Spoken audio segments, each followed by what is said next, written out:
Hello everyone, you're on the GeekBox YouTube channel. Today you will find out how to use firestick remote to control TV. Let's go. Open main TV settings.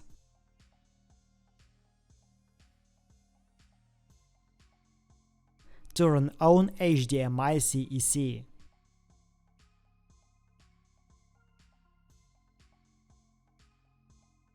Open firestick settings. Display and sound.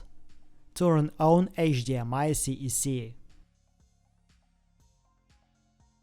Open equipment control. Manage equipment control. TV. Change TV. Set up the remote control.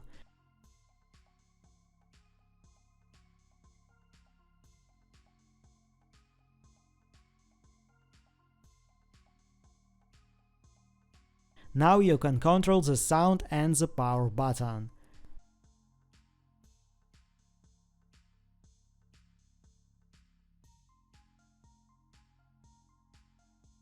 That's it. Now you know how to use firestick remote to control TV.